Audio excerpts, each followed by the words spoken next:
So, Delilah Bon, how are you? Hello, I'm Hello. really good, thank you. I The sun's out. I know exactly. It's a rare thing, isn't it, in the UK? You're in Sheffield. You're in Sheffield, aren't Kind of more Barnsley, but I don't really tell people I'm from Barnsley. you? I'm just kidding. I like Barnsley, but yeah, I usually say I'm from Sheffield because when I say I'm from Barnsley, people don't know where that is, but I'm technically from Barnsley. See, I used to do the same thing. I used to live in London here. I used to live over in northwest London, and I used to be in Kilburn, but I used to always say Queens Park. It's like it's a little bit nicer, I think. You know. Yeah. It's easy. People know. Exactly, exactly. Hey, so yes, we are all about equality and diversity at Sentric. You might know, we Mhm. love to celebrate minorities and all the different personalities and individuals that we represent, as well as staff within the Centric Music Group family Yeah. worldwide. And so, what we're doing is we are catching up with a couple of clients throughout the month of July to celebrate Pride, because one of Mhm. the areas of equality and diversity that I particularly personally love is celebrating all of our LGBT staff and clients. So Mhm. thank you so much for joining me with your amazingly sparkly pink room. I can barely compete. I can barely compete. But like I Yeah, said, I've got the I'm sugar like, babe, the lead with the sugar babes there. yeah, I don't have There you that. go. So to start things off, what are your plans for Pride this year? Like, how do you celebrate Pride? Weirdly, this is quite strange, but I've actually never been to Pride. Like, I don't know how it's right? I don't know how it's happened that I've never been to Pride. Like, I went last year, I went to Barnsley Pride, but that was like a small Pride event. So I've never been to like a big Pride with a lot of friends. I don't know why I've not had that yet, but Oh my I think God, I'm you have to. I think I'm constantly just trying to find my people all the time. It's like I think now I have in my life, I definitely have. I've got lots of friends around me that would go to Pride with me. But previously, I've just, in my hometown, I don't really know many people. So I've always dreamt of having the perfect Pride. But this year, this will be different because I've got my gigs this Pride that Yeah. I'm playing in June. So I've got that in Manchester and London. So I have my own little Pride party. So I'm excited. I actually do want to ask you about that. I've got one of the questions I've got centered around those gigs, and I want to learn more about those gigs because you have one of the things that attracted me about talking to you is you have so much going on, which Mhm. I absolutely love, and you are like a real champion within topics within the LGBT community. So I really do want to touch on that. But in terms of Pride, what does Pride mean to you? What does Pride Month mean to you? I mean, I know that you are saying that you haven't sort of like gone out with a tribe as such to these Mhm. events and stuff, but what does Pride mean to you? I think it's like a celebration. It's showing the positives because I think people forget a lot of the time, like all of the fight that the LGBTQ plus community have. And the majority of the time that's what it is. You see like so much hatred online, especially for trans people. And like this month is where we bombard social media. We rainbows everywhere. It's about pride and about being happy and authentic in yourself and truly just like blocking out the noise, blocking out the homophobes and the transphobes. So, in terms of your own journey as an LGBT artist and a musician, who would you say you have been most influenced by? Who's sort of left their mark on you within your own career? I grew up with Pink, so I'm a 2000s baby. Well, I'm actually a 90s baby, but 2000s was when I was a kid. So it was all the school disco hits and growing up with Pink and Britney and like Madonna, Christina Aguilera.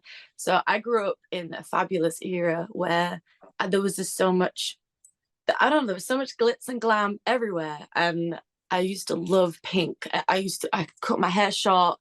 I weren't sure if I wanted to be Pink or I want to go out with Pink. And I feel like that's when I started to realize that I am not straight because I would look at these pop stars like they're on my wall right now. This is my brain, and it's like these pop stars influenced me when I was younger. But Pink definitely, she spoke to the underdog.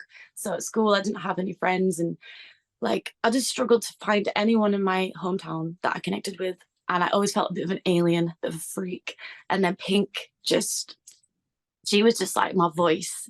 Everything about her and how she used to speak out about so much. She was so political, but then she was a pop star. So it was like, yeah, her definitely Pink.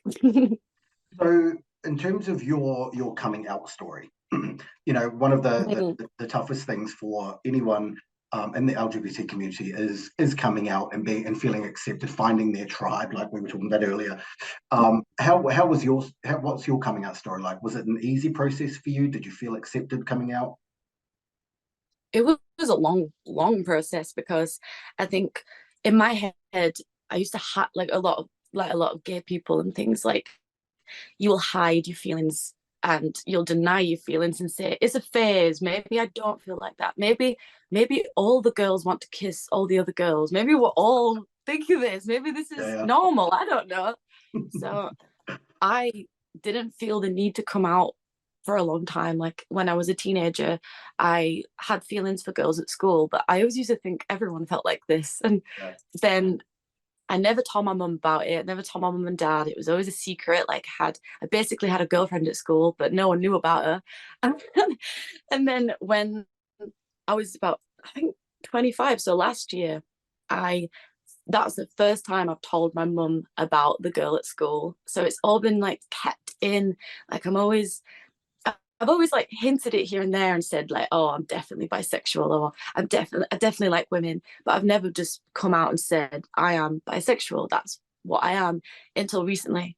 And then like now I go out and it's like my mum, my dad, everybody's just so accepting over it, which is so good. And when I wrote about it in my zine, so it's like a little book that I made, I was able to like write about it in my own words and put it all out there. And I was just like, Mum, Dad, read it. So what was it about? Because you're saying that it was fairly recently that you've sort of found that confidence to be Mm-hmm. able to live an authentic self, Mm-hmm. Was it, do you think, within you that changed that made you go, you know what, I'm going to be my authentic self and show everyone Mm-hmm. everything about me? I think just meeting people like me Yeah. online, online has been the best thing, I think, for people. It's like the best and the worst thing, obviously. But if you find your people online, you can talk to them and say, I feel like this. So for me, it's like I always knew that I liked women, like I like women. And then because I've always dated men, it's like been as though it's been a hidden part of myself that I thought I don't really need to talk about it unless I date a woman. And then if I date a woman, I might probably have to say, oh, by the way. But then I spoke about that online and people said that they felt the same. They felt like as someone who was bisexual or pansexual, they feel like they're not valid while they're dating someone. Like if they're dating a man and they're a woman, they'll feel like hidden and then they're not seen. And then I was like, yeah, that's how I feel. And then I was meeting people like that. And I thought it's really important to just like, I'm privileged enough that I can come out and say, this is me, this is who I am, and help other people come out. Because I think once you do come out, it's just like everything's different. All your friends are different. Like, just, I don't know, authentic. No, I totally agree. You know what? Bring on the day where there is no such thing as a coming out story where Yeah, we don't actually need to do yeah, that. So, what definitely. do you think? What do you think are like the main topics that still need to be addressed within the LGBT community as a whole? What do you sort of think is still needs progress? I think, well, around the world, everything, but particularly in the UK, I think it's the conversation around trans people because I just see so much hate, like especially on Twitter. I don't go on Twitter anymore. Can't stand Twitter. But then whenever I do, it's like everyone's opinions, like Facebook opinions, like whether or not they think trans people should exist. And it's like there's no representation for trans people. Like in politics, you just see bills being passed and it'll just pop up and it's like things pop up and it's like, oh, trans people just lost their rights to something else. And then I just worry about it because I've got so many trans friends and people get the wrong idea. They feel like trans people are dangerous or something, or like, and it's so untrue. It's the furthest thing from truth. And like, yeah, for me, I think trans rights in the LGBTQ plus like movement in that community, we need to look after trans people and make sure that we are sticking up for them, because it's difficult, and like a lot of my trans friends like don't feel safe right now in the UK, and that's horrific. It's like they should feel safe. They're the sweetest people. So trans rights. That actually leads me on perfectly to sort of a similar-ish question around what you think people could be doing, not just the LGBT community, but people outside the LGBT community, to sort of improve the way of life for LGBT people. What do you think? What do you think could be done? Well, I feel like the best. I guess there's lots of different things you could do. There's sharing on social media. It's like if you want to be more of an advocate for gay people and like LGBTQ plus, it's sharing articles, signing petitions. There's that side of it where it's like empowering their voice and kind of sharing things. But then also with the pride thing, it's like taking your mom and dad to pride, like taking people to pride who aren't gay and saying, this is my community, look at it, listen to the music, look how everyone's dancing, look at all the beautiful colors, look at everyone being free. This is what the world could feel like, because that's what I felt like when I went to just the little Barnsley Pride. It was like, imagine if every day felt like this, where people are going past and they're like smiling at each other and you all feel part of something. And I think like more straight people and more allies need to go to Pride and just experience it and think like, feel the love and know that this love exists, and that the internet that's not real. Yeah. Real life people are out there living their lives, being free, being authentic. And yeah, that's what I'd say. Take more people to Pride. So and take me. obviously, yeah, we need to take you. so I want to talk about, because at the very start of the interview, you did mention a couple of gigs that you've got coming up in both Manchester and London. Tell me a little bit about those, because that was something that really caught my eye, because you're also collecting money for charity for those events, aren't you? Yep. So the charity is called Gallup UK, and I wanted to find an LGBTQ plus charity. And at first I wanted to do like because we had a few different themes for the gig. So originally I wanted to do like a women's rights themed gig. But then it landed in June and I thought, well, that's feeling like a Pride gig, and perfect opportunity for me to have my first Pride, do a gig. And yeah, so the Gallup UK is a charity which is for it's for particularly like LGBTQ plus people, because in like women's aid, I looked at women's aid before and they don't do anything for trans people or non-binary people. So I was like, what?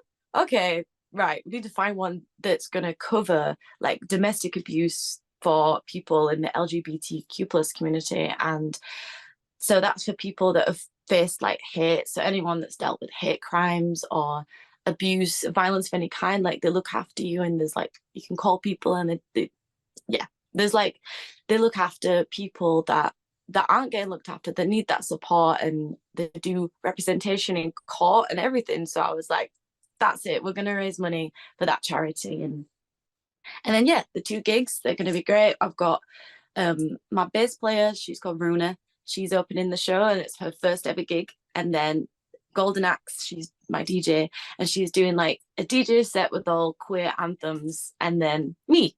So I can't wait. What dates are those?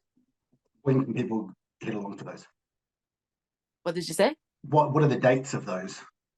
All right, so the Manchester one is on the 1st of June. That's at the Institute, and then the London one is on the 6th of June at Colours. Okay, so everyone has to get to that. Either one of them. And they've got there's no excuse because you've got two. There's no excuse. You have to. So what do you love the most about actually no, firstly, for someone, like, describe yourself in terms of your music, your aesthetic, your character on stage. What are your stage performances like? What describe yourself to someone who may not have come across Delilah Bon. So I would say my music's like feminist, rap punk, hip hop. So mix a little bit of rock, a little bit of rap. And the message is it's empowerment. Like that's my main thing. It's empowering, it's energetic. We get angry. Some songs are like rage anthems, but then we have bits in it where we've got dance routines, and it's just so much fun, and it's therapeutic, and you just go away from the gigs. Like when I played my last tour, people left the venue and they were just saying like that is the safest I've ever felt at a gig. It's like a safe space for people to just dress how they want to dress, scream along, and it's the best. It's honestly the best. What do you love the most about touring and performing to fans? Is it something, and also is it something that you always wanted to do? Was music something that you always wanted to do?